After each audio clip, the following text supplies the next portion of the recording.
Vidmori POV. After a few moments, we found ourselves standing in front of the rat in charge of the club.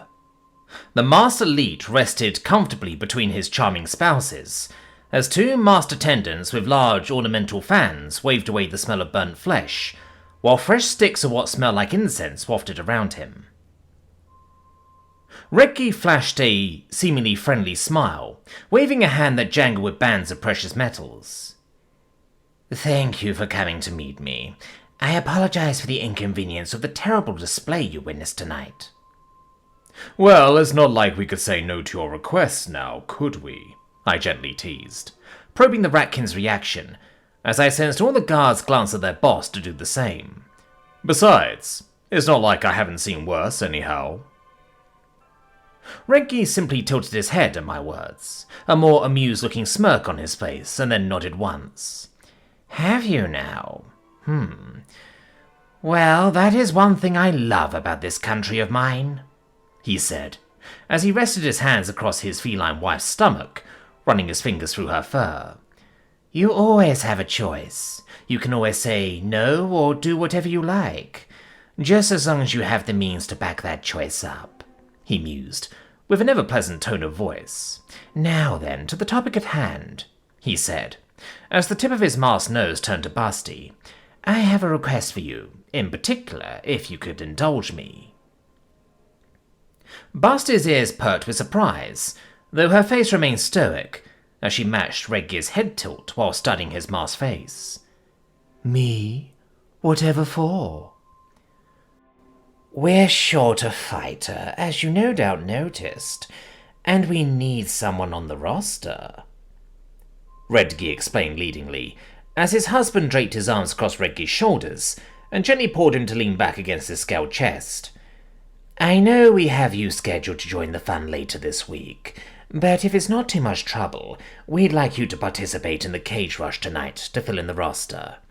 Of course, you'll be properly compensated if you do join, but with this choice in particular, I promise you that it will be entirely up to you whether or not you wish to fight." Basti glanced at me, deferring to my decision as I merely shrugged and left it to her. After all, she's her own woman, and this choice affects her directly. After another moment, she nodded before regarding Reggie again. "Very well, I'll fight. I suppose you can procure an outfit to suit my needs?" It only just occurred to me that Basti would likely be in one of those ridiculously exposed costumes that the other fighters have been wearing before now, and while I wasn't exactly ready to see that much of her, especially in a setting like this, I had no place to object at this point. Reggie just nodded once as their rounded ears perked at Basti's decision. "Of course, I'll have my people procure something for you in no time," he said, rather enthusiastically as he snapped his fingers, two silver-masked attendants quickly making their way over, as one gently took Basti by the arm. Basti allowed the attendant to take her away, though she flashed me a rather playful smile before she left. "I'll do my best to put on a good show for you." With that, she leaned in, kissing my cheek before following the attendants and descending the stairs, leaving me alone with the elite and his entourage. "Shall I arrange a place for you to enjoy the view?" Reggie piped up, with apparent anticipation in his voice. "I can have my people bring you anything that you might need or desire to help you settle in up here." I simply shook my head before offering him what I hoped was an apologetic smile. "No, thank you. If you don't mind, I'd much rather be closer to the action," I explained, while taking a few steps toward the stairs. "That's not to say I don't appreciate the offer, but maybe we can share drinks during our next meeting." Reggie sighed with what I could only assume was disappointment, though he thankfully made no attempts to stop me, as he quietly squirmed in place to get more comfortable where he sat. "Very well. I suppose I shall just have to look forward to our next encounter with even more fervent anticipation than planned," he said, with what was an overly exaggerated tone of bored dismay, all while waving his hand at his guards to let me pass. With a slight nod of appreciation, I made my way down the stairs and allowed my eyes to wander my surroundings. Left to my own devices, I felt my sense of curiosity tug at the back of my mind, as I couldn't help but crave getting a look at the fighter whose manor heart had unravelled. From what I gathered, I had just 12 to 15 minutes before the next fight started, so I had to act fast if I wanted to satisfy this particular itch of curiosity. While I had seen where the masked attendants had carried off the corpse of the combusted fighter, I ultimately had no idea where exactly they had left him. My mind raced as I slowly wandered around the rat pit, taking in the colourful variety of people who frequented this place. I tried to think of ways to track down the body or sneak into the corridor the attendants frequented, when a thought suddenly struck me. I am an elite, or at the very least pretending to be one. I could probably simply ask an attendant to take me to the body, and they'd just as likely listen to me and do it. After a quick survey of my surroundings, I soon spotted what looked to be a half-elf, if the slight point of their vaguely round ears was anything to go by. They were carrying a tray of empty bottles and dirty dishes towards the corridor, wearing the same silver mask that all the workers wore. "Hey, you there," I called out firmly, without raising my voice. "I need a few moments of your time." I watched the half-elf flinch at being called out, an almost tangible weariness permeating around him, as he struggled to put on a customer service attitude, forcing a smile, even if his face was still very much concealed by that mask. After a full second, the half-elf carefully pivoted on his heel, while still managing to balance the tray rather skillfully. He looked me over, his eyes trailing across the collars of my clothes, and spotted the badge before finally meeting my eyes. "Yes, sir. How may I be of service to you?" he answered, with a voice that was surprisingly effeminate. I decided to be as direct as possible. There was no point in dancing around the topic. "Take me to the corpse of that fighter," I requested, before flashing a mischievous smile and stepping closer, making sure to hold eye contact with them. "I've never seen anybody die in such a dramatic way before. I want to take a closer look and examine what happened." The nature of my request perturbed the half-elf, and I could feel their nerves as I physically pressured them and wondered when I would blink. Oh, right, I probably should blink. However, that didn't seem to help, as their eyes searched my face for some ulterior motive, though that seemed complicated to deduce, given how oddly this whole interaction began. They shifted in place, carefully adjusting their grip on the tray as their thoughts raced through what they were supposed to do, considering nobody had ever died since they started working here. After allowing them to stress for a few more seconds, I snapped them back into the moment as I stepped closer, and spoke out in a quiet but harsh tone. "Are you deaf? What are you standing around for? Get moving!" The attendant was startled into a stammer as they tried to find their words, and it certainly didn't help that I was in their face when they finally crumpled to my demands. Of course, sir, if you'll follow me." To their credit, they were quick to lead me further down the corridor, passing a couple of other masked attendants who watched after us in quiet confusion, though they couldn't be bothered to intervene or even speak up. The corridor wasn't too long or even that complex. From what I gathered, the corridor was along the lines of an employee area. A large break room, the kitchen, and a storage area for unused furniture, if the open door leading to a room filled with spare couches and benches was anything to go by. Not much further ahead, but definitely nowhere near the end of the corridor, or perhaps corridors that made up the employee area, we approached a set of metal doors as the attendant turned on their heel to face me, while gesturing to the doors with their free hand. "We had the unfortunate fighter placed in cold storage to be dealt with once the night is over," the attendant explained almost sheepishly, their voice still carrying an edge of uncertainty. "Good to know. You may leave me now," I said, as dismissively as I could manage, all while pulling 2 gold pieces from my storage, holding them out between my index and middle fingers, and showing them to the attendant as I made the coins glint in the corridor's crystal lamps. "I'm certain I can find my own way back when I am done. Now go." I could feel a protest forming in their throat, a sense of unease about this whole interaction. That is, until they spotted the coins, and came to the very concise conclusion that they were now being given several days' pay to not care about something for just this one moment. After only another second of hesitation, they gently plucked the coins from between my fingers, and lowered their head in a very brief show of thanks. "Of course, sir. It was my pleasure to serve," With that, they pivoted on their heel again and quickly left, disappearing from view as they rounded the corner. Left to my own devices, I quickly pulled the heavy latch-style handle of the metal door and was greeted by the rat pit's cold storage. The walls around me were lined with racks loaded with a wide variety of barrels of alcohol.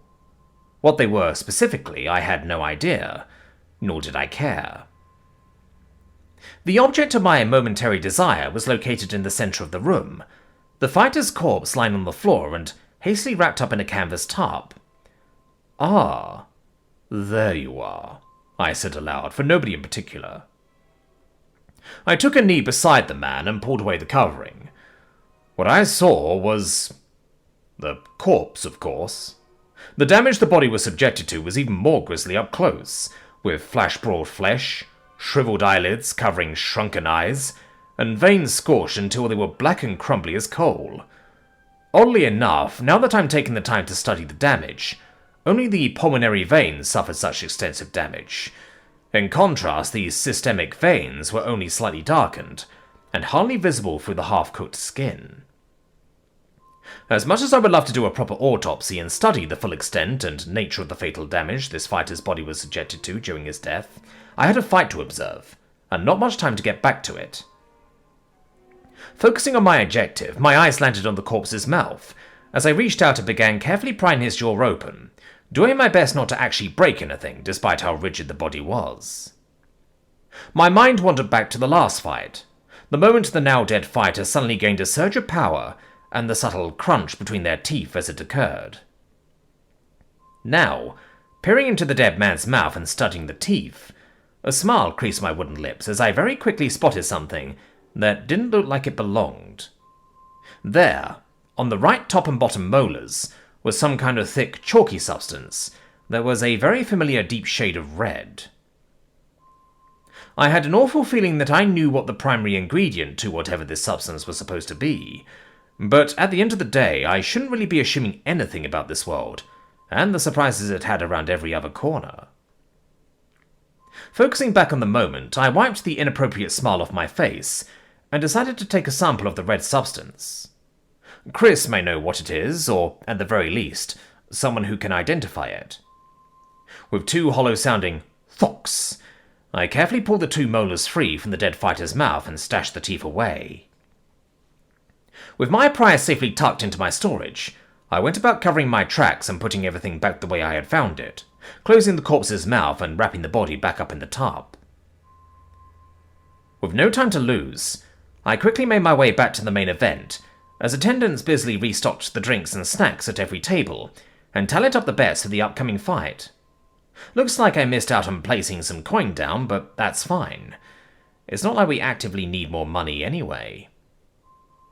Finding my place back at the seats Busty had chosen for us before, I settled in, as the lights were dimmed and the fighters were led to the center stage by masked attendants, their keys noisily unlocking the heavy doors before shutting them behind the fighters. Busty looked fantastic. Wide wraps of white cloth were bound across her chest and waist, covering what needed to be covered but leaving little to the imagination, as she fully displayed her tanned and impressive musculature, which was littered with pitch-black splotches that matched her hair and fur. She sauntered into place across from Crocs, working the crowd as she flexed her arms, before sliding into a combative stance, punching her left fist into her right palm, and conjuring shadowy fists with menacing claws. Crocs stood tall, an unhinged grin plain on his face as he regarded Basti. "A powerful opponent! Your blood will be an excellent tribute to the Seeker of Red Fountains," he declared, as he brandished his massive axe, lashing it through the air as his mana heart pulsed, flooding his body rapidly, before lunging for Basti. "Your god will just have to be satisfied with your own blood as tribute, since I won't let you have mine so easily," she called out with a fanged smile, dodging the axe as shadows suddenly enveloped her, as she seemingly disappeared out of view. I suddenly found it much harder to focus on the fight unfolding before me, my head feeling full in a familiar way, as I am now all too aware of another presence using my avatar to observe the battle with my eyes. An invisible droplet of what felt like mana glimmered radiantly above Nox for a single moment, taking shape before falling like a drop of blood from an open wound, as the mana coursing through his massive body surges again. Yet it didn't go wild like the now dead fighter, his brilliantly developed body seemingly containing it all, and making proper use of it. I watched Crocs wildly lash out with his axe, running around as he did his best to cover all directions in this limited space. Though suddenly, he hears a faint whisper. "Behind you," Basti said teasingly, as he lashed out with his axe once more, only for Basti to emerge from the shadows at his feet and slash out in a wild fashion. Her hands sheathed in menacing dense shadows as she swiped to the air with the first slash. Crocs proved surprisingly mobile despite his size. She quickly closed the distance again, dragged her claws against his chest in the next slash, cut air in the following slash, and then threw a slice along his long jaws. Despite making contact so many times, I watched Crocs' body take no visible damage, his stone skin reinforced scales easily shrugging off her attacks.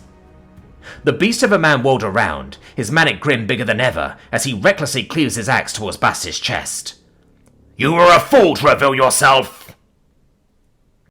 Basti's surprise was clear to me as she moved to dodge and get away, yet Crocs was moving much faster than anticipated, as he managed to catch her in the ribs. Even as he did that, Crocs leaned in, looking as if he was going to headbutt her before his massive maw split open wide and clamped down on her shoulder.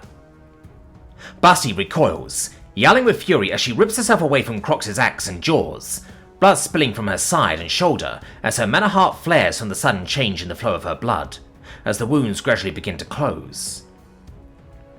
It's all too apparent on Basti's face that Crocs' sheer ferocity utterly took her aback as he displayed strength and speed that was notably greater than his last match. Basti rushes forward again, leaving a sparse trail of dripping blood as she savagely clawed and slashed at his scaled body, fighting with a notable increase in ferocity than before as she realized the danger she was facing, only now just managing to shave away at Crocs' stone skin defense, finally drawing blood after she raked her claws across his chest. Crocs' only response is a throaty growl which shifted into a delighted, deep chuckling as he managed to swipe at Basti with a heavy arm, breaking her flurry of swipes, only to swing his massive axe at her again, the weapon emitting deep crimson glow as he caught Basti in the upper arm and sent her spinning on her heel as she had been attempting to dodge, only to have been thrown off her balance as the mana from Crocs' weapon shot through her arm and erupted under her skin. There was no structural or visual damage, but looking at her supply of mana, it was clear that it dispersed much of her reserves, as more mana rushed from her heart to fill the gap in her limb. Basti is now fully on the defensive, doing her best to keep her distance, as she lashed out again and again as Crocs repeatedly closed the distance, her blood spilling along the floors as she missed, strikes, and misses again. Managing to draw more blood from out of Crocs' scales, but it was nothing compared to the damage she's already suffered. Suddenly, a dark red panel appeared in the corner of my eye, as words scrolled out on it, an amused, deep, masculine voice ringing out in my head. "Good game, as your people put it." And just like that, my head feels light all over again, as I turn my attention to the fight, as it draws to a painful close. Crocs the Zealot POV. Cornering the slippery catkin, Croc simply sneered as he raised his axe once more, his trusted weapon glowing with the Seeker's red radiance as he swung down, burying it in the woman's shoulder and forcing her to her knees as her blood sprays up in a beautiful display. "For the Seeker!" he bellowed out with victory, as he ripped the axe free of her body and kicked her away from him with his heavy, scaled foot. The cheers from the crowd of warriors and the polite clapping of the wealthy well-to-dos reached his ears as he raised his axe and fist into the air, relishing in the victory he earned for his deity, as the catkin lay in a crumpled, bloody heap at his feet. As the silver masked attendants go to open the cage, the one on Catkin's side is flung away by the unremarkable-looking man, who Crocs has seen serving as his opponent's arm candy. He watched the man quickly slide onto his knees by her side, his hands pressing down on her body, as her wounds seemed to close and stitch themselves together almost impossibly fast. Though as her condition stabilizes, Crocs happened to catch the man's gaze as the man glanced up at him. The two locked eyes for simply a moment, but in that instant, his already cold blood all chills in his veins, as he's forcefully pulled from the delightful delirium of his friend's estate, at the sheer level of pure killing intent that radiated from the once unremarkable man, as the memory of his emotionless eyes burned into Crocs's mind. Through the primal instincts he has developed from the years of bloody combat that he has indulged in through his service in the name of the Seeker, Crocs got the impression that the man, the being he was now facing, he didn't even know what to make of it. It can't even be called a being. Not even a creature. A thing, perhaps. All he knows is that no blood can be drawn from its flesh, no matter how hard he tries. Crocs took a few steps back as his constant manic smile faltered for a second before he got it together. You?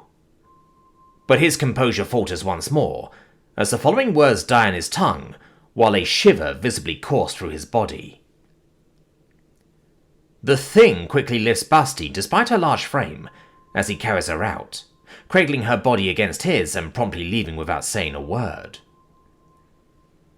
It was only when he left down the hall towards the entrance of the rat pit that Crocs was finally able to take a breath, and all his other senses rushed back to him as he was all at once hit with the intoxicating wave of scents of smoke, food, and blood that filled the rat pit. And it was at that point that he realized his legs had long since given out beneath him, as masked attendants rushed to his side to tend to his wounds.